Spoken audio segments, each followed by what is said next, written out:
and I'm back, and today I'm going to be making a guide on how to properly survive and just live in Day of Dragons. So this is gonna be a guide in two parts. First part is gonna be just like the basics of the basics, and the second one is gonna be like a bit more in detail of like what you should know after you learn the first part. First, before we get into that, I just want to show you a kind of a funny scenario that happened. It's kind of hilarious compared to, you'll see. So I was just flying around as a little baby or whatever I was, juvenile I think. I could just finally start flying. I was like, hell yeah, because I was pretty much starving. My hunger was at 99%. So just like a little bit more, I would have been dead. So I finally spotted some food and I was like, yes, I'm saved. I can survive. I didn't prepare properly when I was traveling here, so this is why I'm in this situation. So I saw mushrooms and I'm like, finally, yay! I got it. I got food and I started eating them and everything seems fine. There are some dragons in the background as I saw, but it seems fine. Everything seems okay. So I started eating and oh, I see Toothless. Why am I calling him Toothless? Because all shadow scales look like a Night Fury. I'm pretty sure they were actually made to look like a Night Fury. So yeah, but still. kind of stealing, kind of not. I don't know. Honestly, I'm fine with it. I just like to joke around with it. Don't get offended or anything. I love this game. It's just kind of funny that they copied the Night Fury. Toothless is friendly. He shows to be friendly. I respond back in a friendly way. And oh, look at that! There's the Light Fury. Ah, she must be nice. She's so nice, right? Even though I said some bad things about her, I kind of don't like her. But yeah, I said some things about her, you know, or being a gold digger and stuff like that. But I'm sure she's fine. She's shooting at me. Oh, that's lovely. Oh, that's just lovely. I can't even fly properly. That is just... Thanks, Light Fury. I regret nothing that I said about you. You're just as big of a jerk as I ever imagined you. Look, at least my body's gonna be food for Roughrunner, Pouncer, and Dart. So I guess there's one good thing that came out of this whole thing. Yeah, I hate you, Light Fury. I will always hate you. So now that we're done with whatever that was, I just wanted to include it because it's so funny. Because like I've already been like, I hate the Light Fury. She's such a jerk. She's a gold digger. She's mean. She's rude. And then she kills me. Okay, I know this is not the Light Fury, but whatever. It's funny to imagine that it was, because I mean that's just hilarious. But now proper. Welcome to Day of Dragons. This is probably, I mean, the most realistic dragon game ever, as much as I've seen. I've never seen a more realistic one. I mean, just look at the graphics. And there's only 2 dragons, but both of them are amazing. So the first actually important thing you have to choose when you're starting to play is actually a server. So I went over that in my introduction to Day of Dragons. You should probably watch that video. Yeah, I will probably link it in the description if I remember, and it'll be a recommended video on the end of this one. And you're also gonna be able to find it in one of the playlists on my channel, Day of Dragons. So you can go find it there as well. So there I kind of explained there's 3 types of servers, but mostly there's 2. So I'm just gonna repeat that in PvE servers you can't get killed by other players, and PvE you can. I mean, PvP, you can get killed by other players. So if you're a beginner, you should probably choose a PvE server, because, you know, you first gotta learn the game, and then you can actually take on other dragons, and that's kind of extra danger. So there's food sources as foods and bugs, but they are kind of limited if you're gonna choose a server with a lot of players. So probably as a beginner, you shouldn't choose like a completely empty server, because then like you're gonna grow up, but like what's gonna be the point if you have a cool dragon and there's nobody around? But you shouldn't probably choose a crowded server either, because then most of the food is probably gonna be eaten and it's gonna be another challenge to just not starve to death. And yeah, food does respawn, but still, if it's a lot of players, somebody might just eat a mushroom right in front of your face and you can't do anything about it. So I'm personally gonna choose a PvP server because I've been a beginner. I've gotten killed quite a few times, so I've learned a bit more than just the basics, which is why I'm making the guide. So I'll choose a PvP server to make it more interesting. I'll just choose a normal shadow scale, it's called, with a random gender, because gender is only important if you want to find a mate, but other than that, when you're just a baby dragon, it really doesn't make too big of a difference. I've heard somewhere that maybe like the males are a bit bigger, but I couldn't really test that yet, so I don't know. It could be, it could also not be, what do I know. So when you start the game, you're just an egg and you have to press E to hatch. So when you hatch, you can actually press I and you can see your character panel. So it looks like we have a female with a forest moon skin. So maybe like, because on this panel there's a lot of information, and for a beginner it can be very intimidating. I understand that, and most of this information currently doesn't matter. You can just ignore like pretty much most of it. It for a beginner doesn't mean anything. So you have the biology section, which shows you various things about your dragon. And then you have the habitat section, which pretty much talks about important locations, time of day, and stuff like that. You have the armor section, which shows you how resistant are you to different types of attacks. So currently in the game we only have 2 types of dragons, so really Plasma and Acid are the only ones that matter, and all the other ones are currently kind of useless because we don't have dragons with such attacks yet. If you're wondering about the 2 dragons, I explained that in my introduction to Day of Dragons video. So you have the pierce resistance, which is important because both dragons can bite. And you also have the venom resistance, which is important for if you're eating bugs or if you're eating types of mushrooms that aren't good for your species. I'll talk about the venom and stuff a little bit later. So you have the heritage section, which it won't show anything the first time you actually hatch, but if you're invited to hatch from other players, you should probably memorize or write down the names of your parents, because so it wouldn't happen in any like inbreeding, because this is a very realistic game, so you cannot breed with your parents or siblings, I think, because otherwise those hatchlings will have the worst genetics possible. So when you first start the game as a hatchling without being invited to anybody's egg, you're just gonna start with the usual bloodline quality E. And your genes are gonna be quite bad.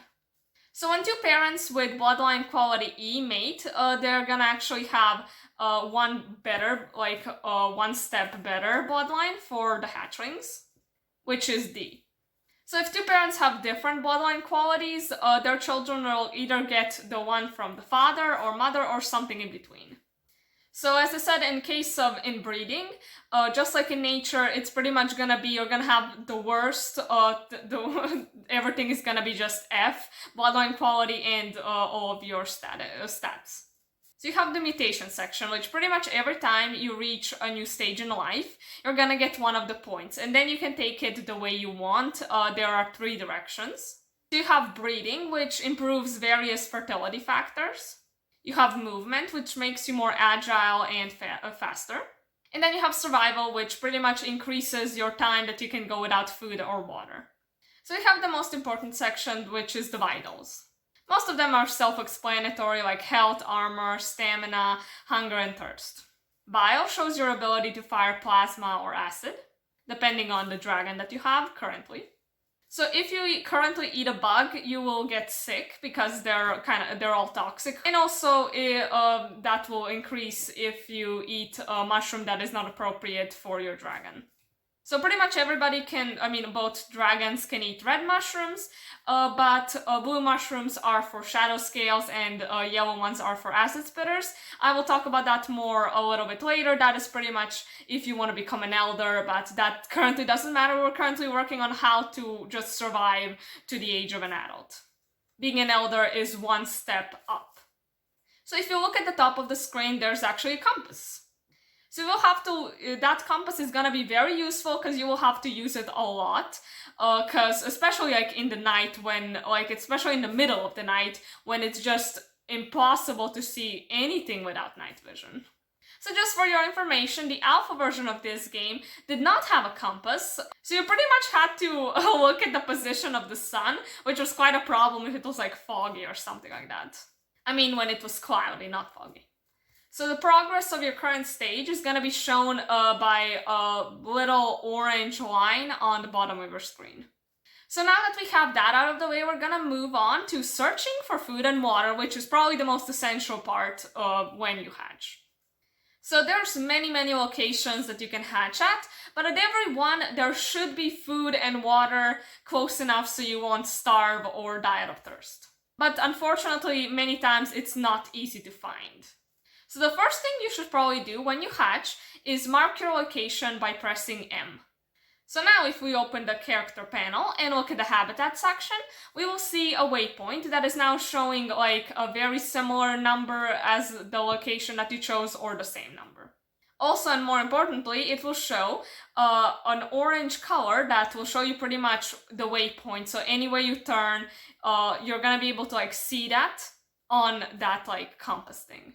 I really hope that in the next version you will be able to just manually put coordinates in and then just follow it. Because currently it's kind of hard because you gotta do it with a map and stuff, and that's all kind of complicated. So you can't really just go in one direction. You're gonna have to like circle around the place that you've hatched, and that can be quite tricky to find food when, for example, it's night and there's a lot of bushes and stuff. That is very complicated then. So during the night, both of the dragons currently have the ability to see in the night, aka night vision, and you do that by pressing V. So in the alpha version, actually only one dragon had that ability, but the nights weren't so dark, so you could actually see pretty well. But in this case, like in the middle of the night, there's literally no way to see anything without night vision. It's all just blackness. So the only situation night vision really isn't good is for flying. You shouldn't, if you're obviously playing with shadow scale, you obviously shouldn't fly in the middle of the night, because night vision has a very limited range of like how far you can see, and especially you should not fly if you don't know the terrain well, and if you're on a PvP server, that would really be terrible. If, for example, you hit a tree, you fell down, you can't actually die out of fall damage, but somebody can just finish you off if they see you that hard. So usually when you hatch, you're gonna find a puddle next to you, which you can drink water from, but only when you're that little. And if you're lucky, you're gonna find a mushroom, but most of the times there's gonna be AI, aka artificial intelligence, which are those bugs that I was talking about that you're gonna have to catch somewhere around you. They should be. So when you find a good place with water and food, you should probably mark it with M. But the problem is waypoints are actually lost when you log out, so if you found a very good location you do not want to forget, you should probably write down the coordinates somewhere. You should obviously do this because it's very easy to get lost when you're searching for food, so you at least know where to return, because, you know, food always respawns and water doesn't disappear if it's big enough for you to drink out of. And also, you can very easily get lost if another dragon is chasing you or something like that, or you're hiding from another dragon. So puddles can only be used as a water source when you're hatchling, so you have to plan your migration before you become a juvenile, because then you won't be able to drink from it, it'll be useless for you. So in some locations there's only 1 or 2 mushrooms, which is enough when you're small, but the bigger you get, the more food you'll need, so that won't be enough anymore. So if you're really in need of food, and for example the mushrooms didn't respawn, or like the bugs didn't respawn or something, or somebody else ate them, you saw them eat it, you should probably just log out. Because when you're logged out, your thirst and hunger will not go up, but then you can just wait for it to respawn instead of, you know, starving to death or dying out of thirst. So also note that every time you eat a mushroom, your thirst will go up. So this doesn't really matter that much because mushrooms are always found near water sources, but just so you wouldn't be like, why is my thirst suddenly so high after you ate a few mushrooms? It's because of the mushrooms, they make you thirsty. So even though developers said, hey, every time you hatch, there will be a water source and a food source, sometimes that's not the case. Obviously, yeah, you're probably gonna find it before you die out of hunger or thirst, but then you won't have time to search for it. So you might actually still die, which is why you can use actually maps, which you can find.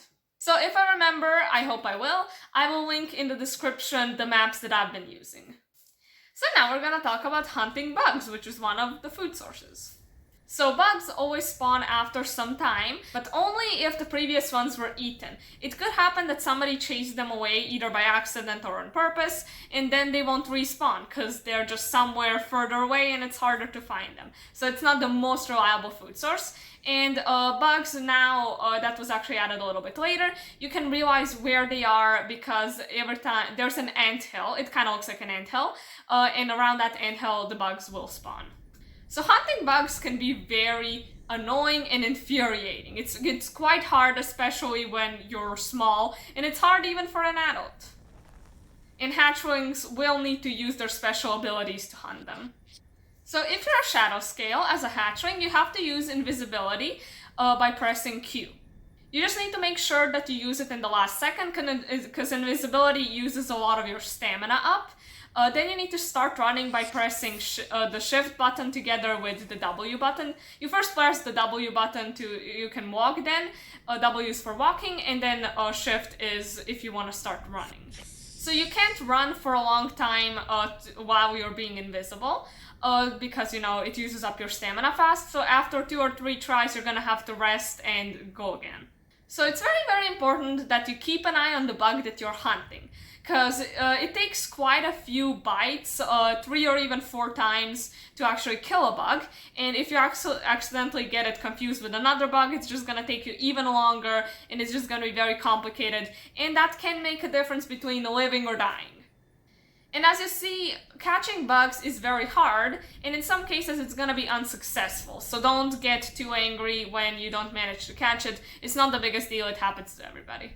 For example, here's a situation where this was the most important thing. I had to catch that bug, otherwise I was gonna die. I had the last bits of energy, I was running after it, and then I lost it in the vegetation.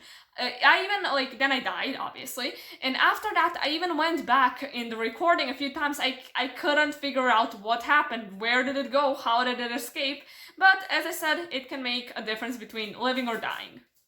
So now, if you're playing as an acid spitter, so it's again possible to actually catch a bug as a hatchling, but you'll have to use another ability that the acid spitter has and that the shadow scale doesn't. Each dragon is gonna have their own special ability. The shadow scale pretty much has the invisibility, and acid spitter has the very fast running. So this map on Day of Dragons is huge. If I remember correctly, I think it's 10 by 10 miles or 16 by 16 kilometers. And when you're playing with a shadow scale, yeah, it can be covered pretty easily because you can fly around, but it's gonna be way more challenging with an acid spitter. Even though acid spitters move at an incredibly fast pace when they're sprinting, it's still gonna be way harder to move around than with a shadow scale. So shadow scales are pretty much better for long distances because they can fly, but they have a downside, which is if you're trying to move a smaller amount of space, then an acid spitter is going to be way better because they can move very fast, they're very agile, they can very well move through the trees and stuff if you're in a forest, and especially if you're just on a flat area, it's even better. But with shadow scales, if you want to travel, short distances are gonna be way slower because you're gonna be running, because it's very complicated to get up in the air and get down in the air. So yeah, each dragon has their better and worse thing. So here is how to hunt a bug as an acid spitter. So you first have to crouch by pressing C. In that position, you're gonna be closer to the ground and you're gonna be moving very slow. I mean, just imagine a cheetah going on its prey before it actually starts running. It's pretty much that same concept. You're gonna be lower to the ground, which means that you're gonna be less visible to the bugs or other players. And then you have to press shift, and then you're gonna run very, very fast. So bugs often change directions when they're running, so they're gonna be running forward and then on the side. It's quite realistic, which makes them kind of hard to catch. So when your bite is successful, you're gonna actually hear a sound. That is one thing. In this game, you always have to have your sounds on, especially if you're on a PvP server, if you hear another dragon, so you can be ready for it. This is one of the games that's you can't really ignore the sound. You have to listen to what is your surroundings, because this is a very realistic game. So there are bugs in some areas like very dense vegetation, which in that case, it's kind of hard to hunt them. So it's way easier if you have available night vision, which is available through the whole night, and it's also available at dawn and dusk, which is very easy then, especially on dawn and dusk. It's gonna be everything is gonna be very, very white, all the surroundings, and all the living creatures are gonna be completely black, so it's gonna be very easy to actually spot a bug in the vegetation, if you're lucky enough to be hunting it at that period of time. So if you were successful in your hunt, you can eat the bug. As I already mentioned, they're poisonous. So when you actually eat it, you're gonna have to sleep until it says that the poison is no longer spreading. Otherwise, it's just gonna rise. So even if you're not hungry anymore, if you do see more bugs, you should still hunt them, because you never know how or when are you even gonna find food later, so you shouldn't take a chance. So dead bugs actually despawn after some time, if they're just on the ground after you kill them, but there's a trick to prevent this. So you have to click the right mouse button, and then press aim on the bug first, and then press E. So that makes you kind of hold the bug in your mouth, so the bug will not disappear. But of course, you cannot actually sleep in that position. You're gonna drop it if you start sleeping, and you can't drink either. You have to, again, drop it so you can drink it. But you can rest with it, and you can walk around with it. So even if you're on a PvE server, other players can still eat your food. So when you catch a bug, if there's people around, or even if you're just on a server with a lot of people, you should go in the place a little bit further away, and you should always eat the bug alone so nobody steals it or eats it right in front of you, because it takes quite a while to actually eat a bug. So there are unfortunate cases in which the bug falls on the ground in such a way that you can't eat it. In some ways, you can actually fix this by picking it up and carrying it somewhere else and then eating it then. But in some cases, that doesn't work, and the bug is glitched, and you're just gonna have to start over. It's very sad, I know, but it sometimes just happens. This game is still beta, it's not finished, it's still kind of buggy. So now we're gonna go into types of resting. This is gonna be kind of a quick thing, but it's very important for what you need in that moment. So there's 3 of them, and the first one is just sitting down. That one you can do by just pressing the R key, and just pressing it once. Don't hold it or anything, just press it and let it go, and you should be sitting. So, sitting down is best for recovering your stamina. So if you were running or something, if you just used up your stamina, you should probably make sure that you at least have 1% of it left. Because if your stamina is at 0 and you start resting, it will take additionally few seconds to just start recovering the stamina. And if it's at 1%, it will immediately start recovering it. And a few seconds can make a very big difference, especially on a PvP server. So there's also sleeping. So to sleep, you need to press Shift and the letter R and hold it for a few seconds. Your dragon will start sleeping. So sleeping is best for just healing your injuries, and it also stops poison from spreading through your body. So this is also a method to safely log out. So every time you log out, you need to do a safe logout, because otherwise your dragon will still stay in the game and anybody can harm it. If you're on a PvP server especially, somebody can come and attack you. Which is why you have to first sleep for 60 seconds. This was pretty much made so nobody can just like log out in the middle of a battle. For example, somebody attacks you and you fight back and you're better than them and they're like, oh shit, I'm just gonna escape. That you can't do that. You have to first sleep for 60 seconds, which this game is supposed to be very realistic, so I get it. And this is actually a very good compromise, I would say. So the last type is laying down.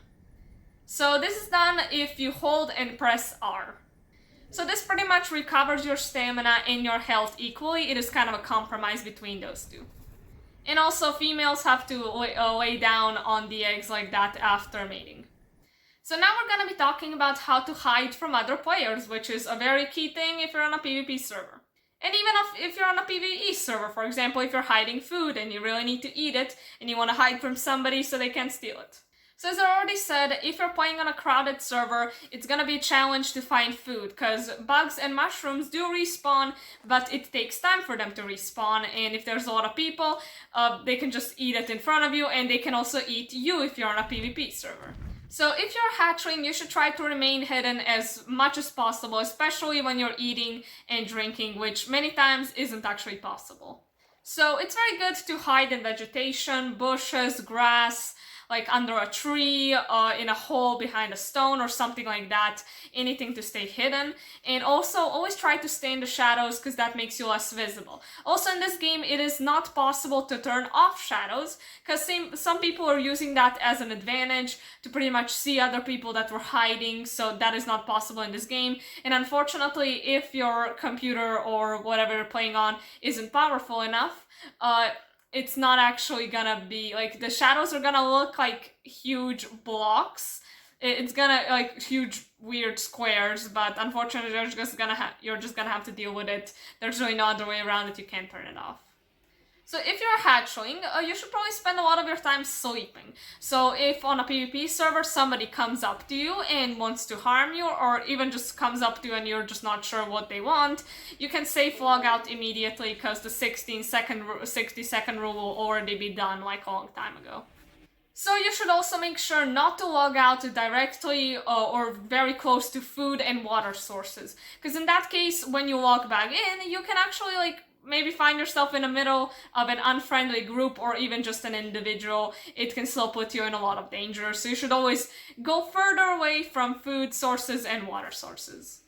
So if you're playing with the shadow scale, there's actually a trick that can make you invisible like pretty much as long as you need. It doesn't go away at any point. Your stamina recovers as fast as it comes. So if you crouch by pressing C, you will actually stay invisible. It will not drain your stamina even if you move very slowly around. But obviously crouching is a very slow position, so you can only walk very slowly in it, but you can stay invisible forever pretty much.